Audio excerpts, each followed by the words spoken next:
Good morning, everyone. This is Luda Kopikina with GAI Insights, where we rate news of the day, AI news of the day, as essential, important, and optional. Today, we have a slim crew.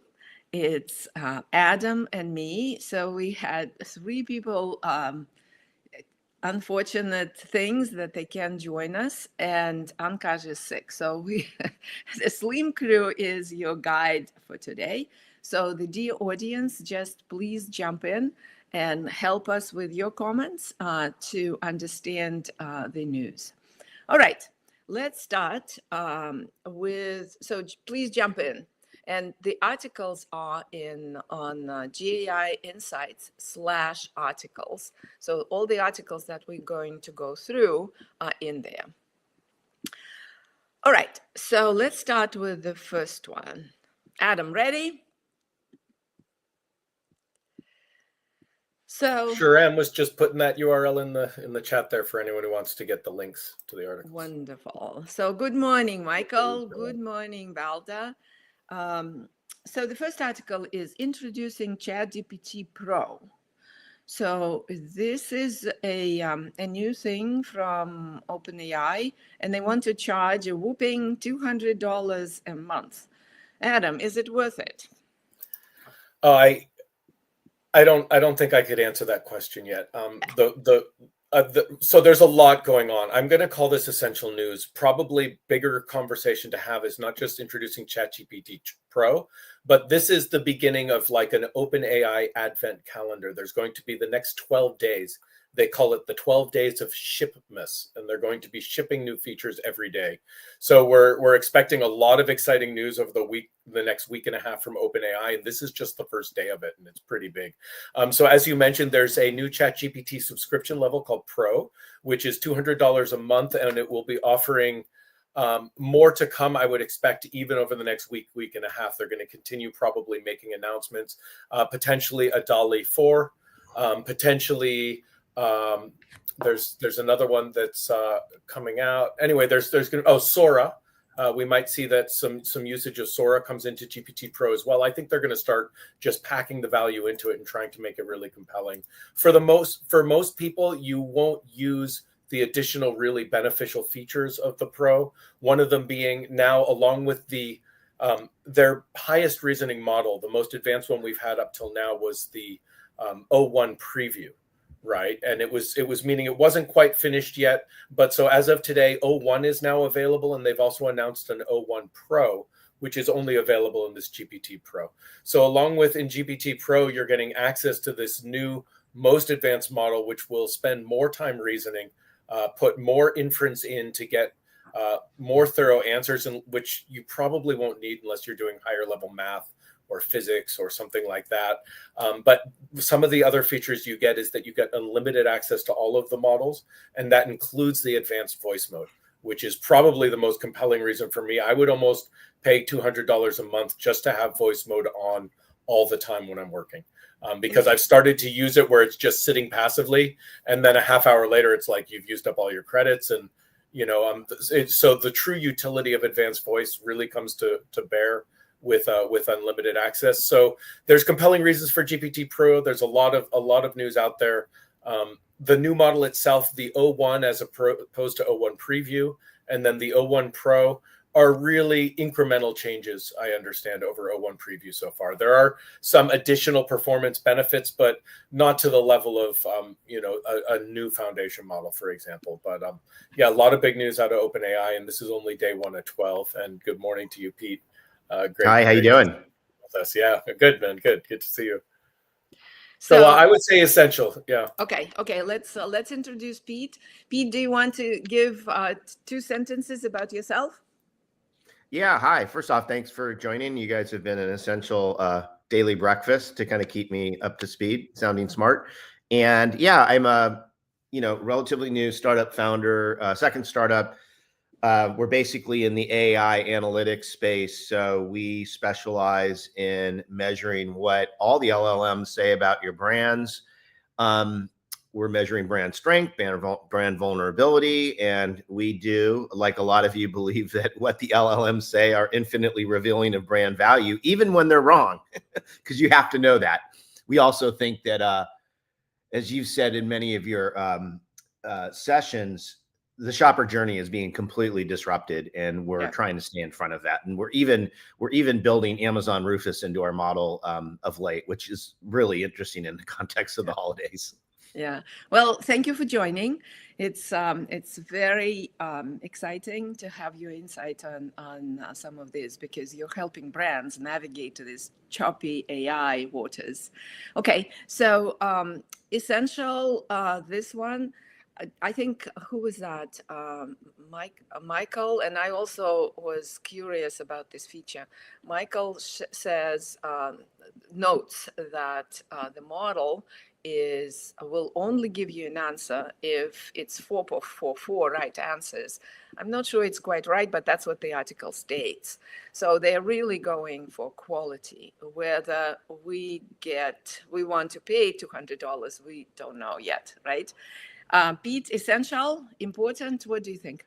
Yeah, I'd say more than essential. I think this is really big news. And as I was thinking about this morning while exercising, I feel like, I'd move away from, oh my gosh, it's $200 a month. I just feel like these LLM platforms are giving businesses and researchers kind of like the world's greatest tax break when you really think about relative to the cost of doing this on your own. And I have been polling a lot of my faculty friends, University of Cincinnati and the like, and they're really excited. There's obviously a lot to learn about it, but I think the improved precision, the accuracy, the promise of the advanced voice, there's a lot of upside here. And again, for me, it's just more evidence that it's this unstoppable innovation wave. And again, we just hit the 2-year anniversary, and they're already at this really hyper advanced model, and who knows what's going to happen next.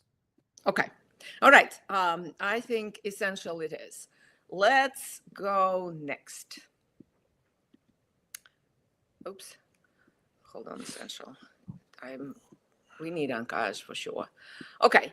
The next one comes from Amazon, and it talks about AWS, all the announcements. It lists all of the announcements that AWS made at reInvent.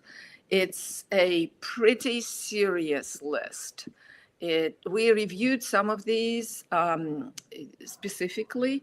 So the agent orchestration we talked about. The next one is automated reasoning catches 100% of hallucinations. I'm not sure I believe in this, but we haven't reviewed that. This is a new one. We reviewed the SageMaker capability that now combined with AI and unstructured data. Then we reviewed Nova models. So there's a lot here. I'm tempted to put it as essential, just a compilation to be aware of how broad and deep these capabilities are. And they are streamlining how you can put AI into a real application. So I just feel that this is critical for people to know. What do you think, Adam, Pete? Go ahead, Adam. Yeah, I think it probably is. We've covered a lot of this news over the last few days as well and rated it individually, but it is a very concise way to roll it all up. Microsoft publishes a similar thing themselves actually after their big Ignite event, so that you can sort of see all of the announcements, and it then goes down deeper into it. But I think just to read over it and get all the headlines, understand the main highlights of what all these capabilities are that have come to market. I mean, any one of these is an absolute gem. So I was on the fence between important or essential, but I could definitely support essential. Pete, what do you think? My view is it's Amazon. You've got to put them in the essential category. We're all at risk if we can't keep up with what they're doing. And, on one level, it's not surprising because a lot of this is like emulating what the other players are doing. But again, they're Amazon. And the big takeaway for me as I was thinking about this is that, they're on this march towards these enterprise AI tools that are seamlessly fusing creativity with efficiency, and that's always been their strength. And I think that is, and I read a lot of the comments and the various message boards and watched a few of the videos, and yeah, there's a lot of excitement around this, and Amazon plays their game really well. So I think they're further raising the bar for the entire industry, and they're fusing it directly with commerce. So I'd say, yeah, it's absolutely essential. Yeah. So like at the end, they talk about prompt caching. Other models have that, right? But 90% cost reduction, that's quite significant. And they incorporate it into the platform. So, okay, essential it is.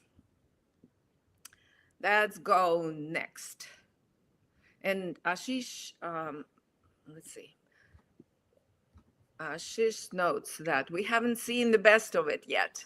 He thinks that there's more coming. That I think it's amazing. It's really, the wave is so large and it happens so quickly. It's amazing. All right, let's go next. Syngenta develops a generative AI assistant. It's a use case from Amazon again, but it has lessons, I think, from for other platforms. Pete, what do you think about this one? I mean, listen, I'm from I worked in the food industry for 8 years, and it's kind of mind-boggling what they're able to do in terms of precision agriculture, and it's just, I mean, and I think we're going to see a lot more of this. And we always talk about the power of personalization on the consumer side with AI, and now you've got this hyper personalization equivalent in terms of what seeds you plant at the right time and powered by AI. And so it's a game changer at a time when I think the food supply remains a big challenge, the healthy food supply. So yeah, I think, and then Syngenta is a really an impressive player to be involved in this. So I would say this is listen, is it? I don't know if maybe it's step below essential, but I think it's a really big deal. Yeah, so maybe you could talk a couple of sentences of what in fact they are offering. This is a model that they built that called CropWise AI, right? For the agents. Yeah, I mean I mean, they're bridging data and decision making. They're helping you to determine precisely what seed at the right time. Again, kind of almost like powered by an AI platform. They're gathering, synthesizing data over time to inform future models.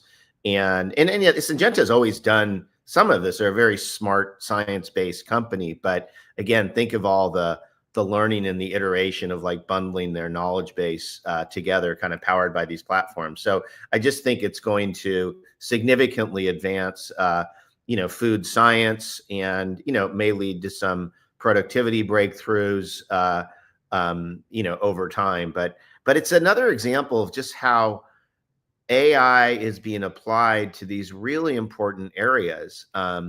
Whether it's climate tech. I think we could have 5 podcasts on where that's going, whether it's health.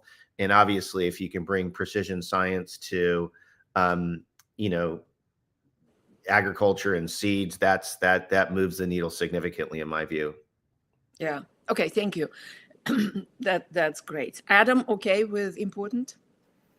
Yeah, I mean, we're going to start sounding like a broken record, but the quality of the use cases that are coming out of Amazon lately over the last 2-3 weeks have been absolutely phenomenal. I'm sure it's timed with their big event. At the same time, they probably had a big marketing push, but it does an excellent job of not only outlining the value, but not shying away from getting under the hood and really showing people how these things are built, so that they can take that away and start making their own solutions. Yeah. Okay. Important it is. Let's go next.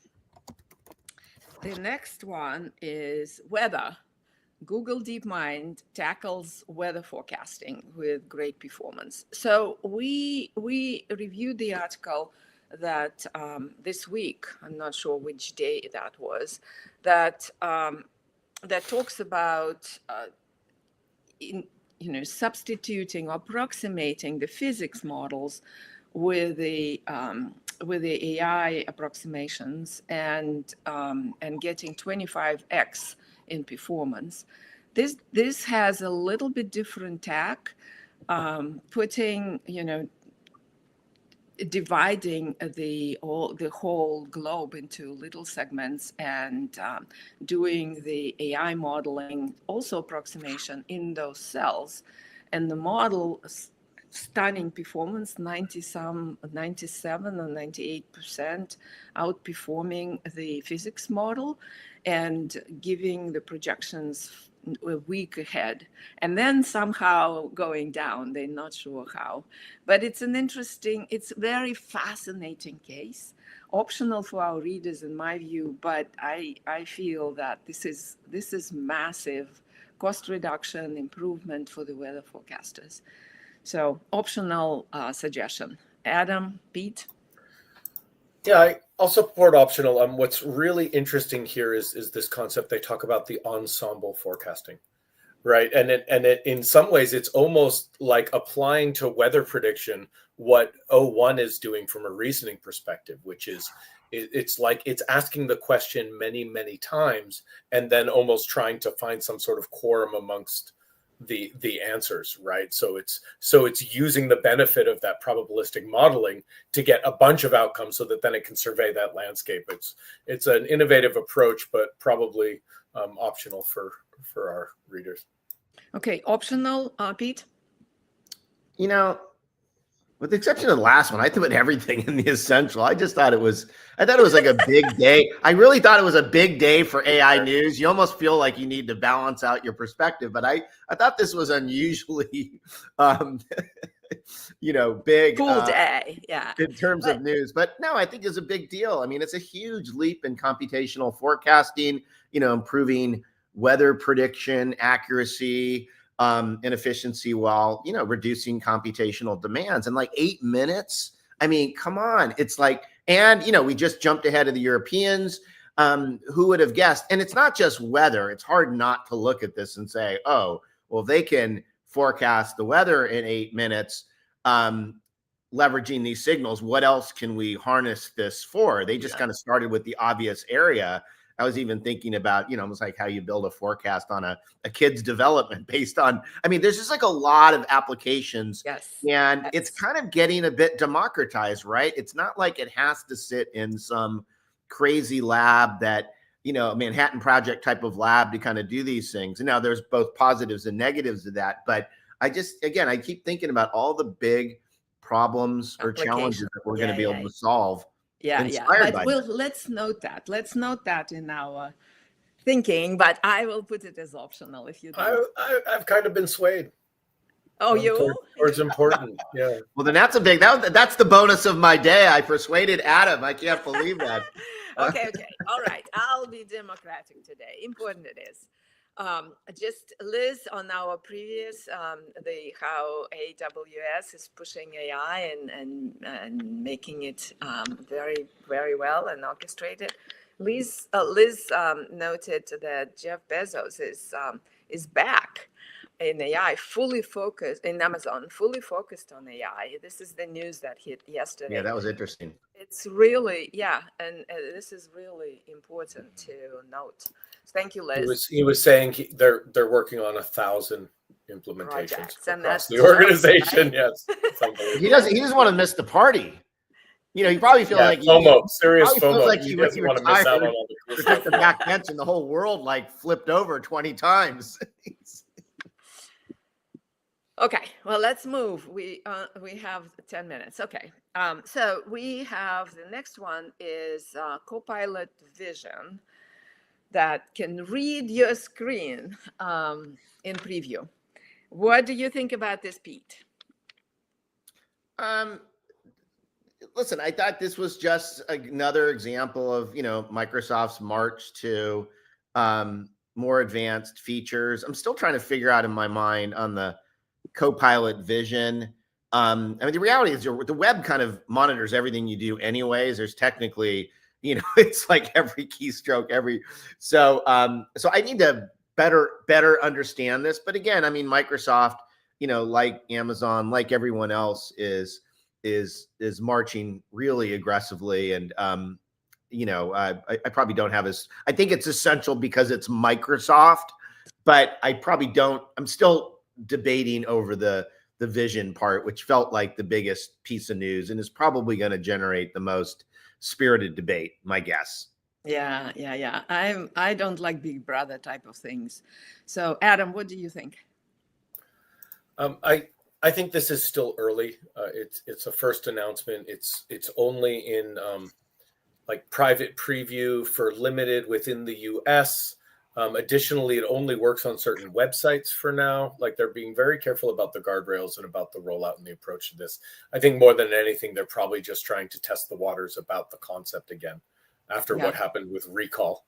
And the recall of recall.